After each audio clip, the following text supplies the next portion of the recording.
I had some wonderful songs written for me in pictures. I still do them in my act. Yeah. You've got Moonlight and Shadows, you've got The Moon of Manakura, which is one of Frank Lesser who wrote it.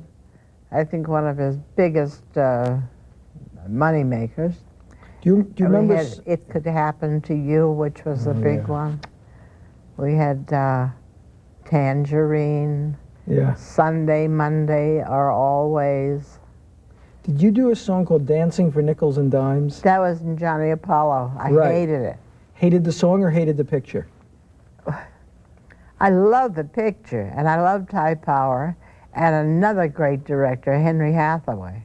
But I hated that costume, and I hated the fact that they made me wear bangs because I looked terrible with bangs, and they curled them all up. I got so mad I went on a hunger strike. I wouldn't eat lunch. That was as temperamental as I got my whole career. Down round that square known as Times, when you've done the Met and the Theatre Guild, you find as yet that you ain't been thrilled. Watch those urchins dancing, dancing for nickels and dimes. I never had any idea of being an actress. I wanted to be a school teacher. So how did you get sidetracked? You wanted to be a teacher. It's a good, respectable profession. How did you get into show business? When I was quite young, in New Orleans, my hometown, I used to love Ruth Edding, and I would get all of her records, and I would sing along with the records. And the guys in the neighborhood and the gals in the neighborhood would say, who is that with that beautiful voice singing in there? Beautiful voice. You know, I'm still faking it. So anyway, I thought, maybe I'll be a singer. So when I went to Chicago, I met this girl, Dorothy Goldman, who was the press agent for the Morrison Hotel at the time. And she had a celebrity night. And I had been crowned Miss New Orleans the year before. So she asked me to sing a song, because she knew I could carry a tune after the Ruth Edding records, you know. And so I got up to sing, and I sang Dancing on the Ceiling. In the middle of it, forgot the lyrics to the song. Just went blank. Now, there was every big orchestra leader in the audience, every big celebrity who was playing in Chicago, and forgot the lyrics, and finally they came back to me. But in the audience was an orchestra leader by the name of Herbie Kay, not Sammy Kay, Herbie Kay. And Herbie was looking for a girl singer. So he called me over to the table and asked me if I would be interested.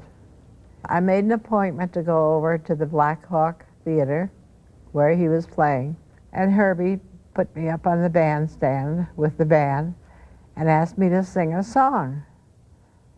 And I said, I don't know any lyrics to any songs now. He said, well, do you know Hold That Tiger? And I said, well, I don't know all the words to it. He said, well, just say Hold That Tiger and just keep going. So the band started to play, Hold That Tiger, Hold That Tiger. That's all the words are. Hold that tiger, hold that tiger. And he hired me.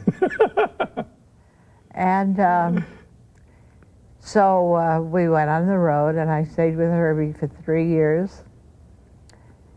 And I forget where it was, someplace back east. But some man came back to see me during the intermission time, and he said that he was from Paramount Pictures, and would I like to do a movie test. So I did the test, and the next thing I know, they've got a picture for me about a week later. So I thought, oh, beautiful clothes and jewels and shoes. Hairdos, right? Hairdos. And they sent me to Edith Head. And she's got a piece of flowered cloth about this big. And I said, what is that? She said, isn't this a beautiful print? And I thought, well, first dress will be a print, you know. And so she starts to drape it around me. And I said, oh, what is this, a dress? She said, no, it's a sarong.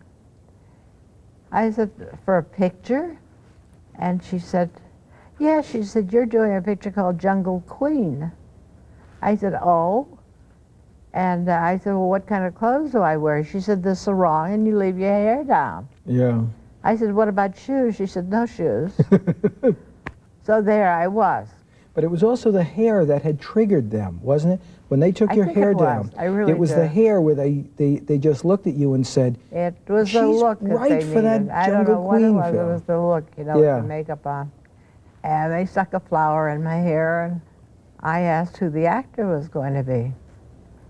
They said, well, he's a new man. We tested him, and he's very good, but we've got to find him. He's working at, I forget where he was working at, a service station, or something like that. So they brought Ray in. Ray Milland we're talking about. Ray Milland. That's right. And so they brought Ray in, and they tested us together to see what we looked like. And we were cast in the Jungle Queen, which they decided to change to the Jungle Princess, because I was so young and I was more of a princess than a queen. Yeah. And that's the way the whole thing happened. Limo. Remo. Limo. Say, is that all you know, baby talk? And Malay baby talk at that? What sort of a girl are you, anyway? What's your name?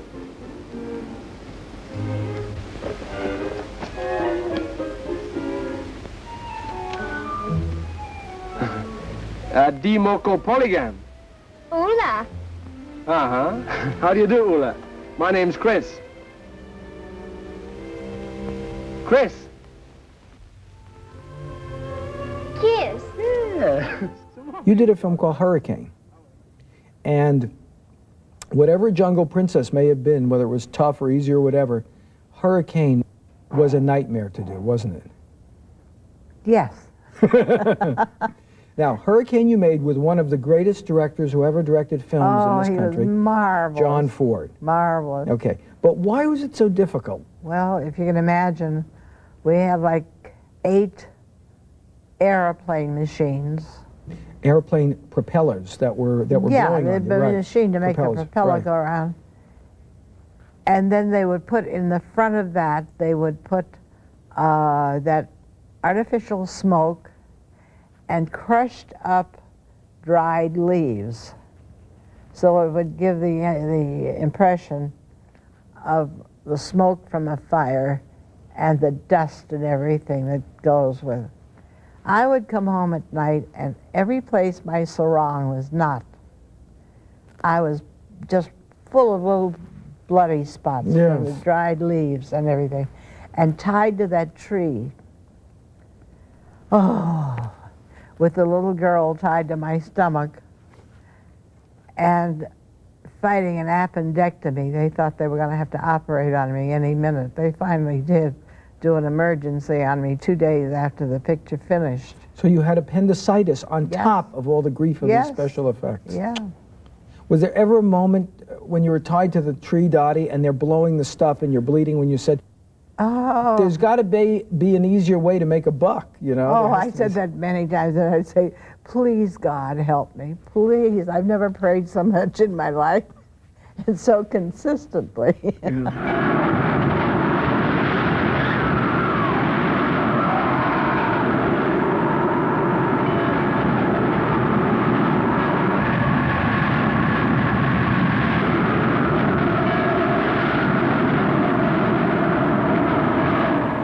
1940, Dorothy Lamour did Road to Singapore. Right. Now that started a new chapter. How did that come about? How did that film happen? I don't know whether I should tell you that story or not, because I know my own version of it. Well, I can tell you. Bob and Bing and everybody else takes credit for it. Yeah. Tell me your story. Tell me Dorothy's side of it. Dorothy's version of it was that she would go into the commissary at Paramount. They have lunch every day. And she had met Bing Crosby we go way back, in Chicago with Dorothy Gulman, the girl that got me on the celebrity night. Yeah. And she wanted to know if I'd like to meet Bing, that she was going to meet his brother, Everett, later on. Bing was at the Chicago Theater at the time. I went backstage and I met Bing Crosby for the first time. And Bob, when I was playing in New York at the Stork Club, number 1 Fifth Avenue, and doing nightclub work, I met Bob and Dolores Hope. And they used to come in almost every night. Bob still says he threw pennies at me. And so I knew them both, and they were both on the lot.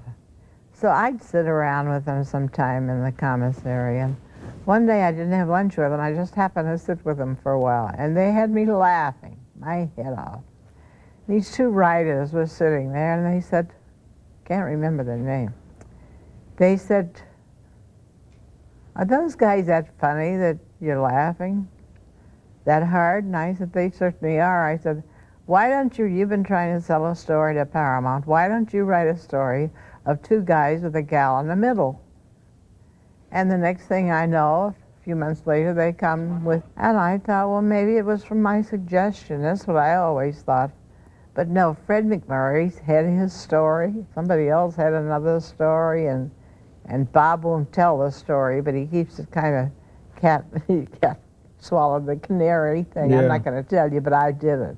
You know, that kind of a thing. Yeah, he suggests that it was So I really don't know what happened. Well, But whatever happened, it was good for everybody, so who cares? Yeah. I think the essential things to understand, and I think the things that one wants people to remember are, Paramount did it as a one-shot film, just as you told us. It was going to come out, it was a nice lark. They used 3 major stars that they had in different areas. Dorothy Lamour, their number 1 glamour girl. It was a very attractive, top billing sexy, in the first one. Right, because you were, and this is the other thing to understand, that sometimes people have forgotten in their enthusiasm for the road pictures.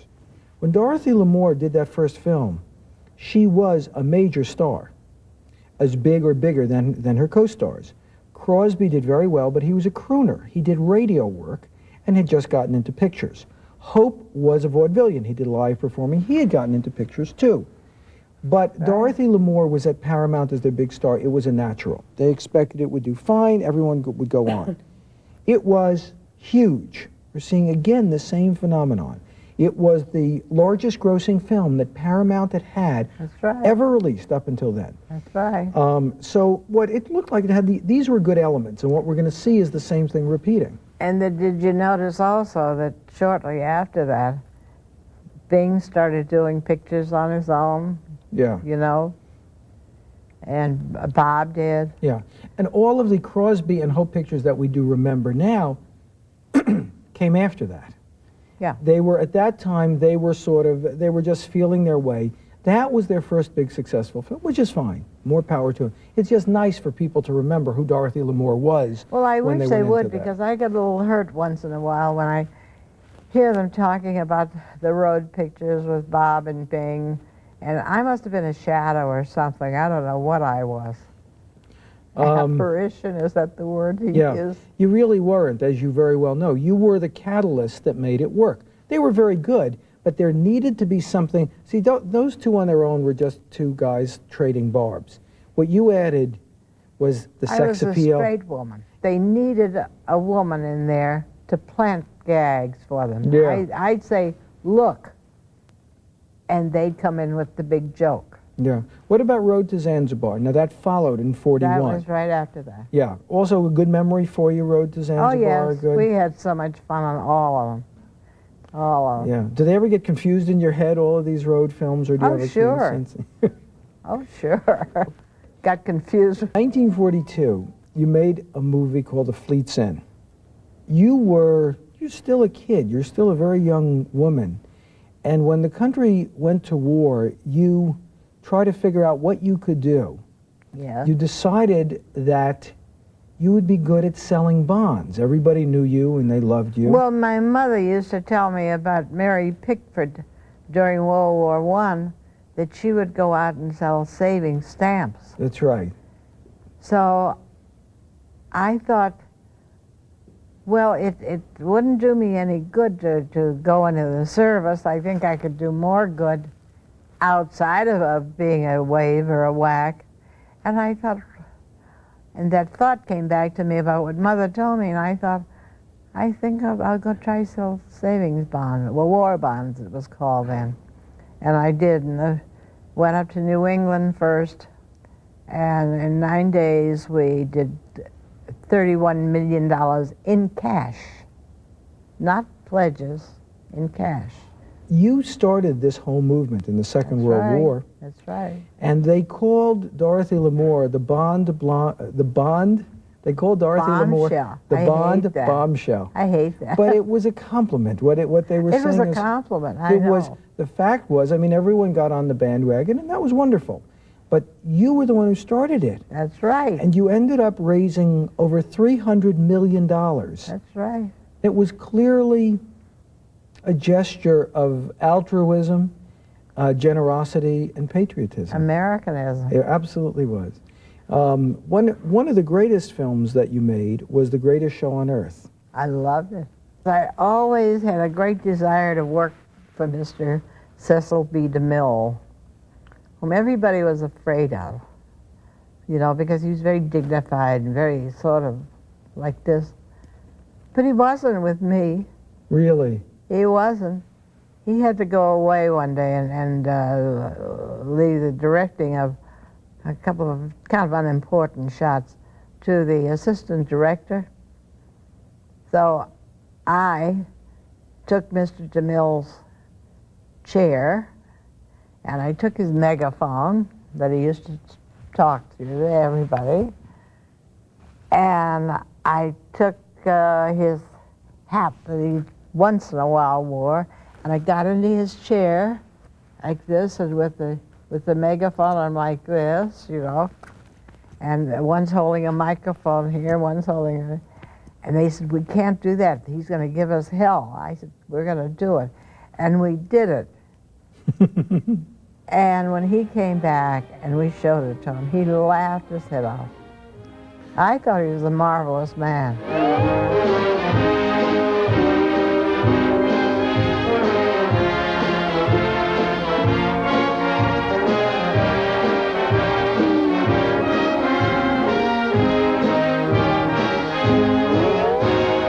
Lovely Lou, I want a lady when your hopes and dreams grow fadey.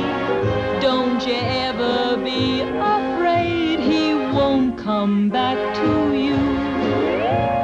Lovely Lou, I want a lady where those ukes and jukes are played. He dreams of all the dreams he made and longs that they'll come true. The last road picture I want to talk to you about is 1962, The Road to Hong Kong. I think it was, yeah. And you had a small part in that film. I tell you why I had the small part is because I had moved back. My husband was from Baltimore, Maryland. And so he wanted the kids to go to the same schools he went to and to go to the same fishing places and everything. So we took the boys and we moved back there, and everybody thought I had retired. And they kept after me to do this road picture, and what's his name? One of the producers came to Baltimore to show me the script, and it was like nothing, you know, nothing. But all of a sudden, they took a girl by the name of Joan Collins. Right. Which is fine with me. I knew I had so-called retired. I was raising my children. I hadn't done a picture in a few years. And so let the new ones come in. It's fine with me. But I got as far as New York, Bill and I did, and I got a phone call And I don't hold this against Joan at all, and I don't even know if I believe this story that I got on the phone. Never asked her. Someday I will. And it was, I forget which newspaper in London called me, and they say, we hear that you are having a feud with the girl who's taking your place in the road picture.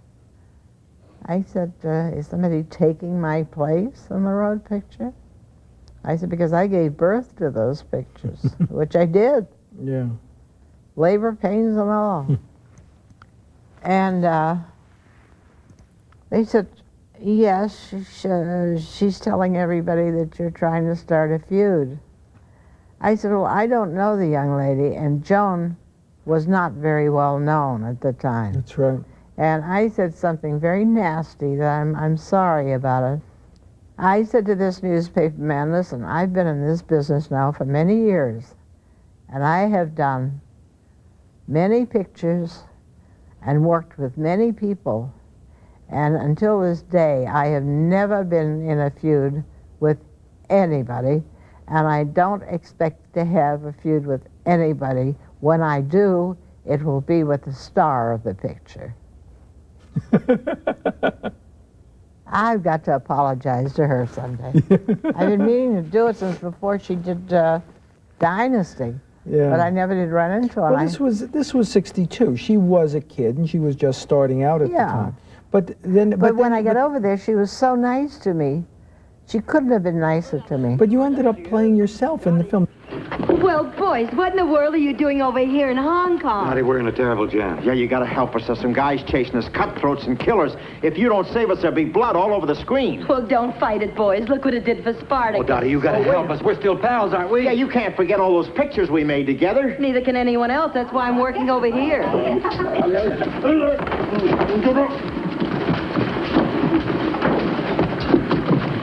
They sure don't look like chorus Those boys. guys mean business. They're killers, murderers. Besides that, they're unfriendly.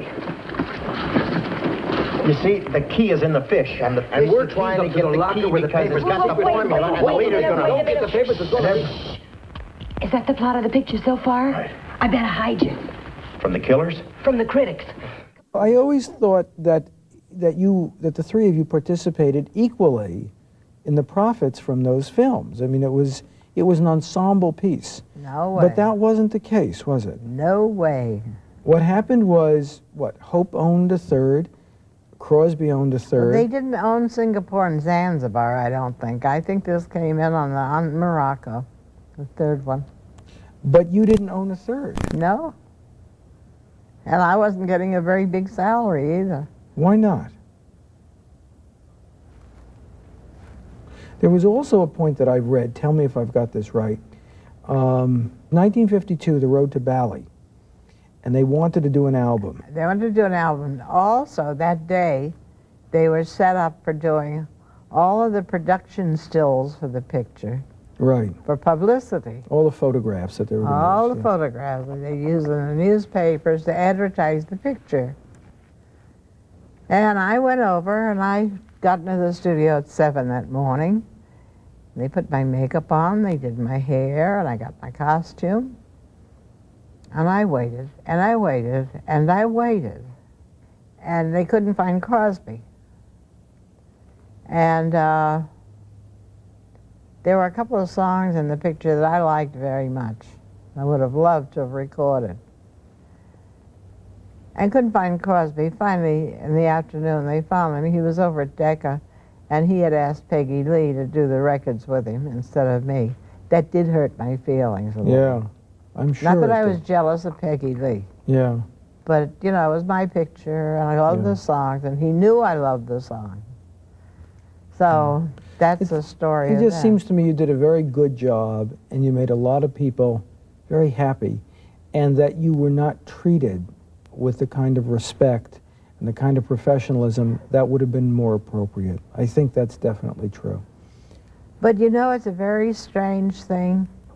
Now that it's all over with, Yeah.